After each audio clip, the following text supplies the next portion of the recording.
저는 내 신앙의 중심은 십자가, 그런 제목으로 이제 하나님의 말씀을 증거하겠습니다. 자, 한번 사진 하나를 보실까요? 예, 산악인 박정현 씨의 사진인데요. 이 사진을 한번 보시면 손가락이 없습니다. 손가락 8개가 다 없습니다. 자, 산악인 박정현 씨의 이야기. 그는 후배와 함께 히말라야의 촐라체봉에 올라서 천하를 소유한 듯한 기쁨을 누립니다. 그리고 이제 자일 하나로 자신과 후배의 허리를 묶고 내려오는데 그만 후배가 발을 헛디뎠습니다. 큰 얼음 빙벽 사이에 난 골짜기에 빠졌죠. 자, 그것을 빠졌다면 꼼짝없이 죽음에 이르는 골짜기입니다. 앞서가던 박정현 씨는 어떻게든지 버티고 사투를 벌리고 있었습니다. 산을 오르느라 힘이 다 소진되다가 두 사람을 연결한 자일이 가슴을 후려쳐서 갈비뼈가 부러졌습니다. 공중에 매달려 죽을 힘을 쓰던 그는 선택의 기로에 섰습니다.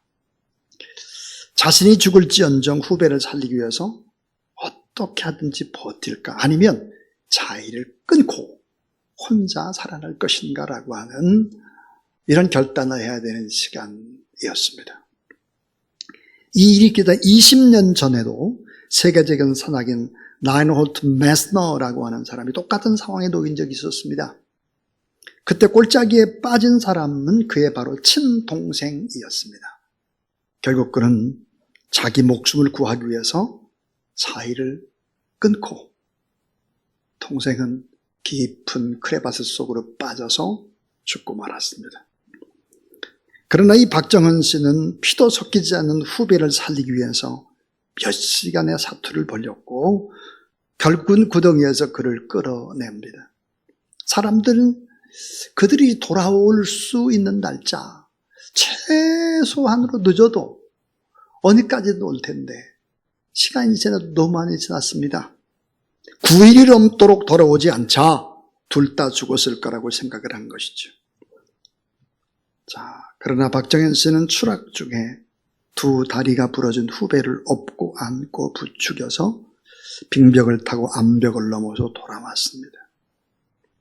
잠시 한번 사진을 보시죠. 저렇게 두 사람이 돌아왔는데,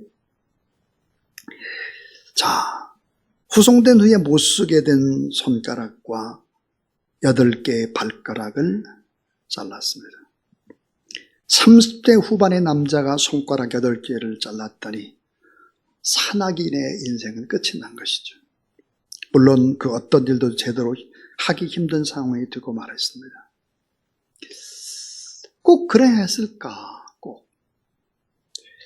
정말 꼭 그렇게 했어야 했을까?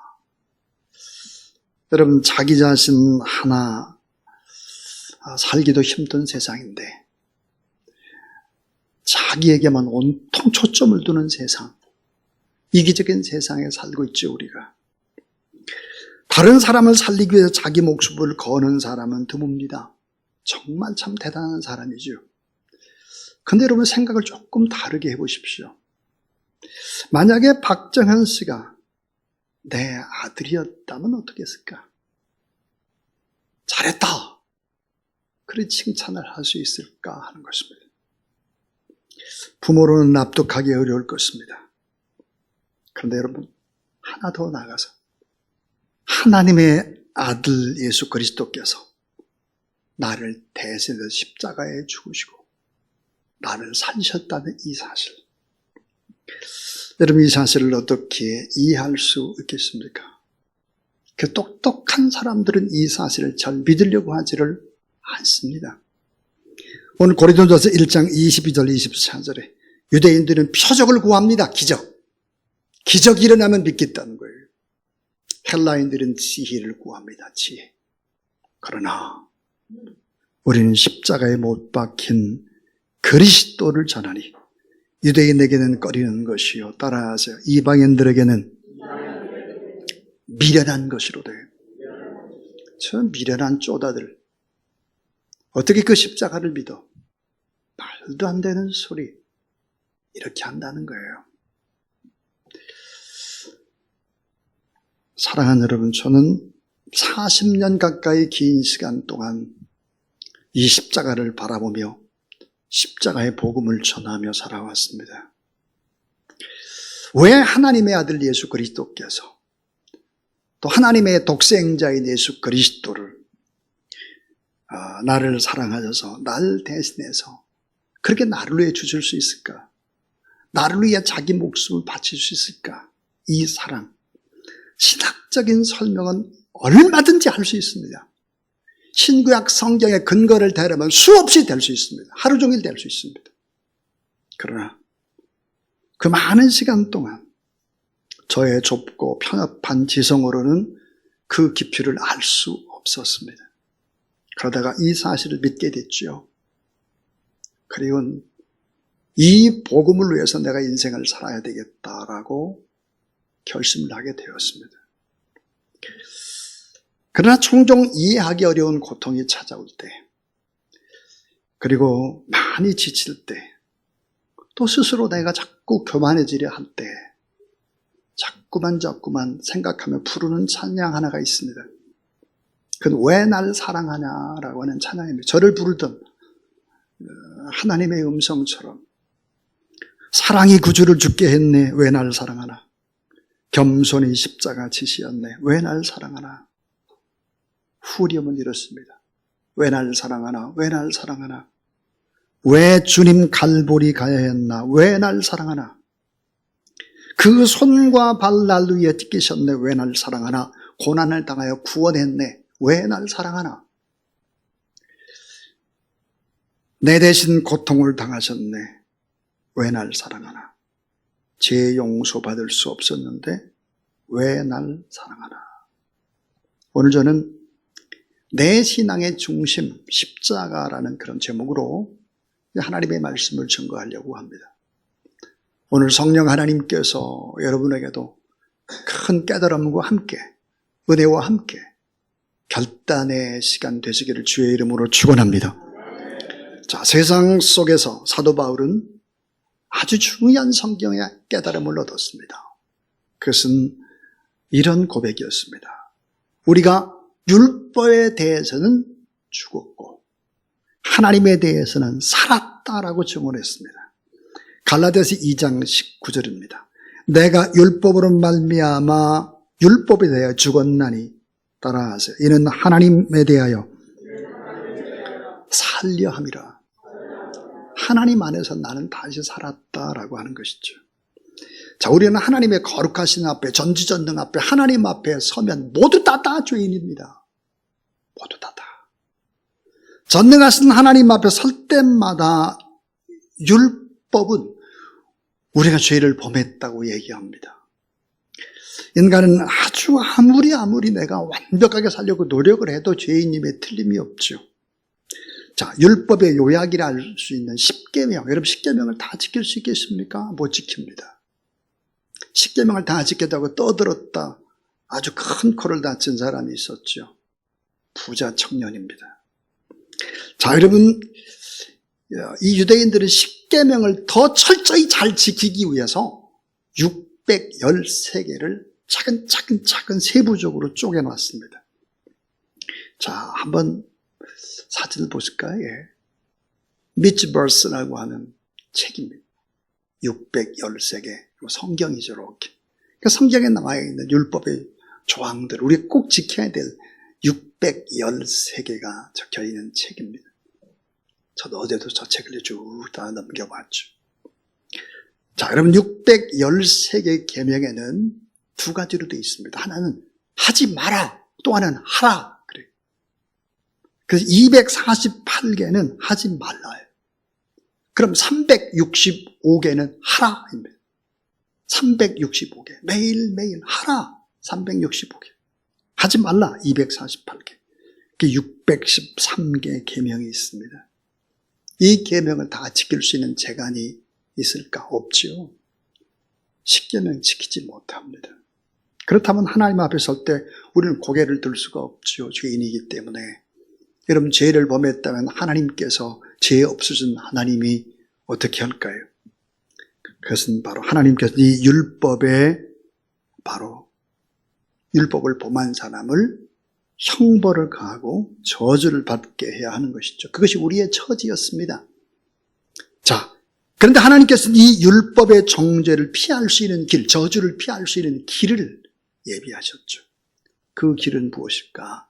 그 길은 죽는 길밖에는 없습니다. 죽는 거예요. 자, 아무리 부채가 많아도 죽으면 갚을 필요가 없지요.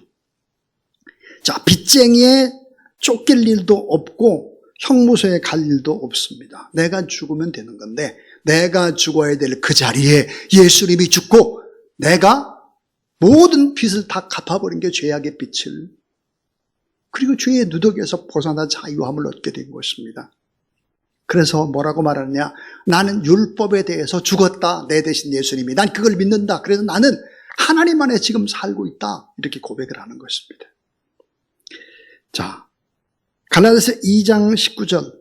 내가 율법으로 말미암아 율법에 대하여 죽었나니 이는 하나님에 대하여 살려 함이라 하겠습니다. 우리가 잘하는 대로 갈라디아 2장 20절에 보니까 내가 그리스도와 함께 십자가에 못 박혔나니 죽었나니 그런즉 이제는 내가 사는 것이 아니요 오직 내 안에 그리스도께서 사신 것이다. 이제 내가 육체 가운데 사는 것은 나를 사랑하사 나를 위하여 자기 자신을 버리신 하나님의 아들을 믿는 믿음 안에서 사는 것이다. 이 사실을 믿으시기 바랍니다. 내 안에 주님이 계시다면, 그 주님의 십자가가 있다고 하면 우리는 믿음이 있는 하나님의 자녀다 하는 것입니다. 나 대신 십자가에 죽으시고 부활하신 주님 때문에 우리는 살아계신 하나님 앞에 다시 산 자가 되었다. 신앙의 본질이 십자가다. 이것을 강조하고 있는 것이지요. 자, 갈라디아서 3장 1절에 보니까 어리석도다 갈라디아 사람들아 예수 그리스도께서 십자가에 못 박히신 것이 너희 눈에 밝히 보이거늘 그랬습니다. 신앙생활이 뭘까요? 밝히 보이는 거예요. 뭐가 밝히 보여요? 십자가죠. 예수님의 행적을 기록한 사복음서 중에 3분의 1은 예수님의 십자가의 고난을 다루고 있습니다. 그래서 어떤 학자는 이렇게 말했습니다. 십자가가 사복음서의 중심에 서고 나머지는 서론에 불과하다 그랬습니다. 그래서 바울은 이 복음을 한마디로 뭐라고 정의하고 있는가? 십자가의 길이다 그랬습니다. 여러분 칼럼을 잠시 보시면 아주 유명한 성경학자야 저술가인 에릭 사워는 십자가의 죽음은 부활보다 더 중요하다. 왜냐하면 십자가가 예수 그리스도의 승리를 알리는 것이라면 부활은 예수 그리스도의 정복을 알리는 것이기 때문이다. 승리 없는 정복은 없다. 나를 사랑하사 나를 위하여 십자가 위에서 자신의 목숨을 버리신 하나님의 사랑을 확증해주는 것이 십자가입니다 하는 거예요.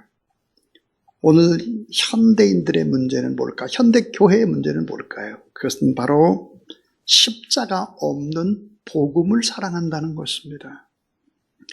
그래서 신앙생활에 깊은 성찰이 없는 거죠. 진중함이 없으면서 그만큼 삶이 천박해지는 것이다.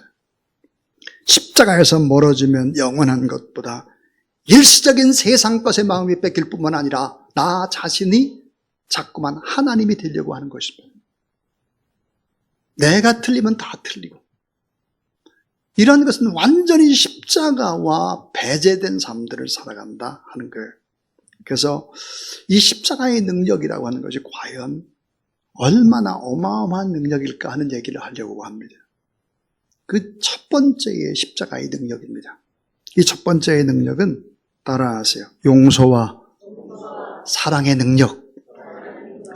자, 용서할 수 없는 마음이 결국은 많은 고통을 가져오는 것입니다. 오늘 우리는 하나님의 놀라운 사랑 안에서 용서를 받은 사람이기 때문에 용서를 해야 하는 것이죠. 자, 다음의 내용은 용서해야 내가 산다의 책과 용서해야 할 이유 101가지에 나오는 얘기입니다. 용서로 풀어야 내가 삽니다 하는 거예요. 용서로 풀어야 내가 살아야 내가. 가장 이기적인 사랑이 뭘까? 용서하는 거예요. 자, 이런 것입니다. 용서하지 않으면 내 마음이 더러워집니다. 용서하지 않으면 사탄이 틈을 탑니다. 용서하지 않고 미워하고 분노하는 사람, 그 사람을 담습니다. 용서하지 않으면 주님과의 관계가 멀어지고 기도 응답이 되지 않습니다. 용서하지 않으면 사랑과의 관계가 회복되지 않습니다. 용서하지 않으면 몸이 점점 쇠약해집니다. 용서하지 않으면 자꾸 외로워집니다. 용서하지 않으면 과거의 묵기 앞으로 나가지 못합니다. 용서하지 않으면 상처가 치유되지 않습니다. 용서받지 않으면 하나님 앞에 용서받을 수가 없습니다. 그랬어요. 그 잠언 20장 22절에 너는 악을 갚겠다 하지 말고 따라하세요. 여호와를 기다리라. 여호와 앞에 기다리라는 거예요. 여호와 앞에 기다려라. 왜 용서하고 우리가 사랑을 해야 될까? 두 번째 십자가의 능력은 따라하세요. 은혜를 알게 하는 능력. 자, 여러분 오늘 지금 이 순간까지 다 하나님의 은혜로 지금까지 살아온 것이 은혜라는 사실을 여러분 믿으시죠? 은혜가 뭡니까? 받을 만한 자격이 전혀 없는 사람이 넘치는 사랑과 넘치는 용서와 넘치는 좋은 것들을 과분하게 많이 받은 거예요. 이것이 은혜입니다. 이것을 알고 인정하는 은혜의 사람들. 오늘 우리가 누굴까? 은혜의 사람들이에요. 그러니까 사랑할 수 있고 용서할 수 있는 거예요. 그렇지 않으면 안 되는 거죠. 자, 모래판 내 놀이터에 어린아이들 2명의 남자아이들이 놀고 있었습니다. 한 아이가 장난감 트럭을 가지고 다른 아이를 공격했습니다. 그러자 다른 아이가 근에 있는 쪽으로 뛰어가면서 막 울면서 이렇게 소리를 쳤습니다. 미워 미워. 다시는 너하고 놀지 않을 거야. 미워. 막 그러고 이제 그네를 탑니다. 10분쯤 지났을까? 두 아이는 서로에게 공을 던지며 즐겁게 놀고 있었습니다. 이 광경을 지켜보던 한 아이의 아빠가 감탄과 놀라움에 섞인 표정으로 다른 아이의 아빠에게 이렇게 말했습니다. 아니 어떻게 저럴 수 있어요? 조금 전에 심하게 다투고 싸우고 막 그러더니 이랬더니 그거야 당연하죠. 그 다른 아이의 아버지가 이렇게 대답했습니다. 아이들은 정의보다는 행복을 선택했기 때문입니다. 그럼 정의보다는 행복을 선택해야 되죠. 옳고 그름을 막 따지기보다는 애들은 행복을 선택했다 그랬어요. 사랑하는 여러분, 우리는 용서하고 사랑하고 은혜 안에 살 때 행복해질 수 있는 것이죠. 그래서 로마서 5장 3절부터 5절 다만 이뿐 아니라 우리가 환난 중에도 즐거워하나니 환난 중에도 즐거워하라. 이런 환난이 인내를 인내는 연단은 소망을 이루는 줄 알리로다. 소망이 우리를 부끄럽게 하지 아니하면 우리에게 준 성령으로 말미암아 하나님의 사랑이 우리 마음에 부은 바 됨이니 그랬어요. 우리 마음에 부었다 이 말은 원어로 보면 쏘나기를 막 쏟아 부은 것입니다. 성령 하나님이 사랑하도록 쏟아 붓는 거예요. 용서하도록 쏟아 부었습니다. 우리 마음속에. 그러니까 뭐예요? 환난 중에도 즐거워해요. 왜? 환난이 소망을 만드는 것이기 때문에. 그러므로 예수 그리스도를 믿고 만나는 모든 환난과 어려움은 다 지내고 오면 축복이라는 사실을 믿으시길 바랍니다. 이거를 믿어야 진짜 크리스찬인 거예요. 왜 사업이 잘 안 될까? 왜 몸이 아플까? 왜 우리 집은 이럴까? 그런 거 걱정하지 마세요. 예수 그리스도를 믿는 도중에 만나는 모든 환난과 어려움과 고통은 다 합력해서 선이 되고 하나님의 역사를 이루고 하나님의 은혜를 간증하기 위한 하나님의 놀라운 계획과 뜻이 있다는 사실을 믿고 하나님 앞에 감사하는 그런 여러분 되길 주의 이름으로 축원합니다. 그래야 진짜예요. 순 가짜들이 많아요, 교회 안에. 그래야 진짜 크리스찬이에요. 그 진짜 예수를 믿는 사람이에요. 그래야. 갈라디아서 3장 9절에 보니까 그러므로 믿음으로 말미암아 자 믿는 자는 아브라함의 복을 이미 다 받았다는 거예요. 아브라함의 복이 뭔데요? 신명기 28장 1절부터 14절을 보니까 가지가지의 복이 나와 있어요. 예수 믿는 사람 그 복을 이미 다 받았다는 거예요. 앞으로 다 받게 될 줄로 믿으시기 바랍니다. 자, 하나님의 은혜를 아는 자는 어떤 사람일까? 창세기 12장 2절이에요. 내가 너로 큰 민족을 이루고 내게 복을 주어 내 이름을 창대하게 하리니 따라하세요. 너는 복이 될지라. 너는 복이 될지라. 이 원어의 뜻이 뭘까? 너는 복덩어리. 우린 모두 다 복덩어리입니다. 복덩어리가 되기 위해서는 복받을 일만 하라는 거예요. 복받을 일이 뭐겠습니까? 교회 안에 두 가지예요. 복받을 일이. 교회 안에 두 가지. 큰 거 두 가지. 하나가 뭘까? 복받는 일을 해야 돼. 이 복받는 일이 뭘까? 하나님이 복의 근원이잖아요. 이 하나님을 예배하고 기쁨으로 감사 찬송하는 거예요. 그리고 그분의 말씀을 붙잡고 하나님 앞에 기도하는 게 이게 뭐예요? 복받는 일이에요. 그러니까 주일날 여러분 하나님 앞에 나와서 예배드리고 하나님 앞에 감사 찬송하고 손들고 할렐루야하고 아멘하고 말씀을 붙잡고 또 선사예복 기도하고 이거 다 복받는 일이라는 사실을 믿으시기 바랍니다. 이 복을 받고 어때요? 복을 심어야 돼요. 복을 심고 복을 나눠야 돼요. 복을 나누게 되면 어때요? 복을 나누는 방법이 딱 두 가지예요 또. 그게 뭘까요? 섬김이에요. 섬기고 봉사하는 것입니다. 교회를 위해 잘 섬기고 봉사하고 그리고 뭐야? 복음을 전가하는 선교. 이게 복을 나누는 일이에요. 그래서 복이 될지라 복이 있는 일을 하면 너는 그냥 반드시 복덩이가 된다. 이게 성경입니다. 그래서 십자가의 능력은 하나님의 은혜를 알게 하죠. 용서할 수 없는 사람을 용서하게 만들어요. 사랑할 수 없는 데서 사랑하게 해요. 그게 십자가의 능력이다.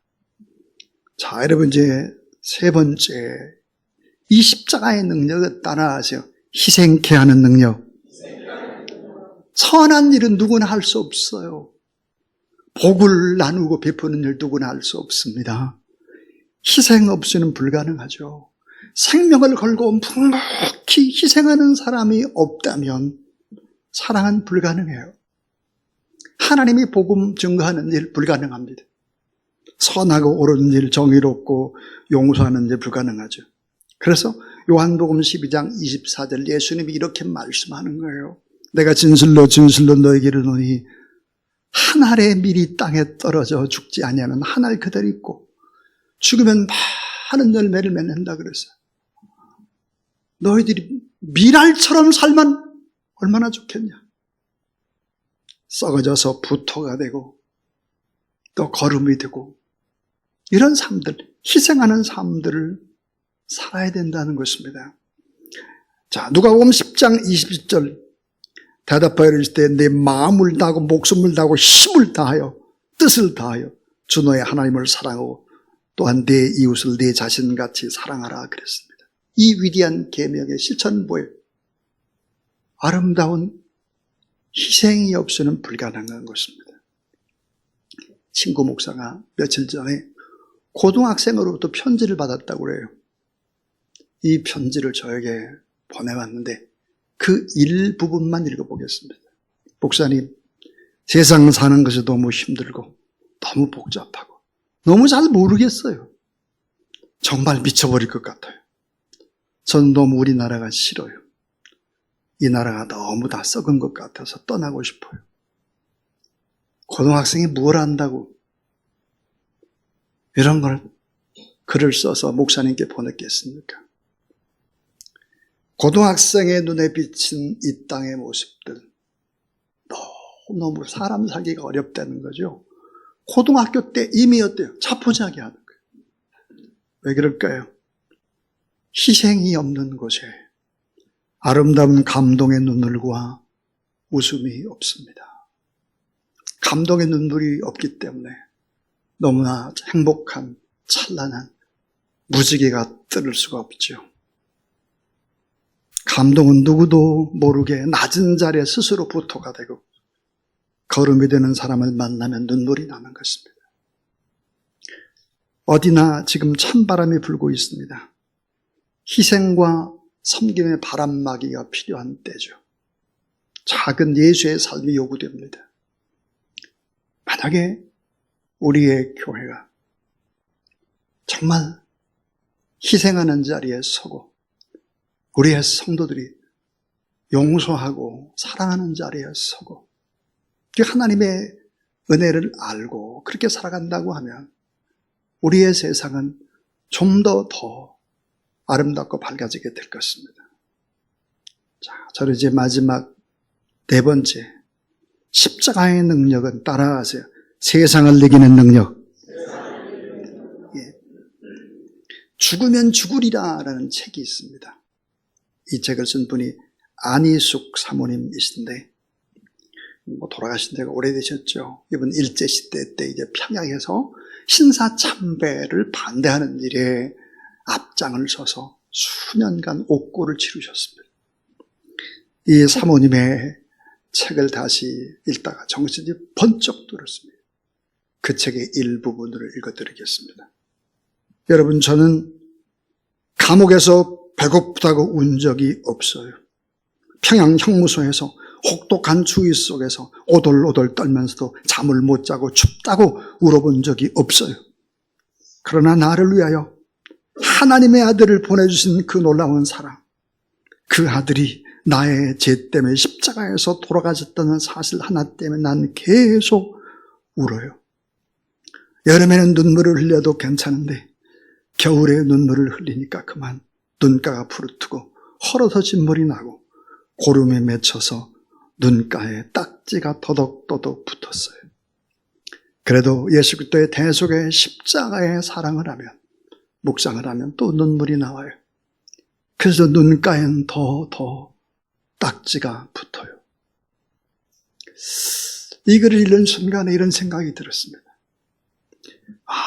감옥 속에서도 이 엄청난 고난을 이길 수 있는 힘이 십자가의 힘이구나.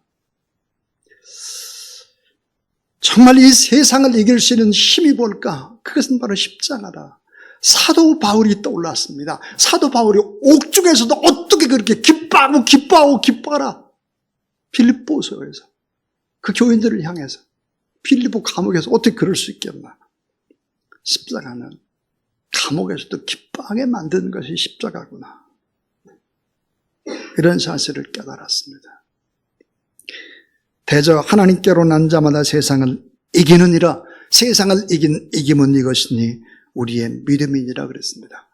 여러분, 세상, 육신의 정욕과 안목의 정과 이생의 자랑의 세상, 이 세상을 이길 수 있는 힘이 뭘까요? 그건 십자가죠. 하루에 5분이라도 10분이라도 주님의 십자가를 묵상해 보십시오. 아무리 바빠도 나를 사랑하고 나를 위해 피 흘려 돌아가신 예수 그리스도 앞에 서 보십시오. 그분의 십자가 밑에서 흘러내리는 피를 생각하며 두 손을 모아 보십시오. 세상에 아무리 험하고 힘들어도 다시 한번 일어날 수 있는 힘을 우리 하나님, 전능하신 살아계신 하나님께서 여러분에게 반드시 주실 줄로 믿습니다. 세상에 감당치 못할 힘이 내 안에 솟구치게 될 것입니다. 신앙의 중심은 십자가입니다. 십자가를 바라보고 그 십자가의 마음이 있는 사람들, 그런 사람들은 용서와 사랑의 힘을 다시 한번 얻게 될 것이고, 은혜의 힘, 희생하며 살아갈 수 있는 힘, 세상을 이기는 힘을 얻게 될 것입니다.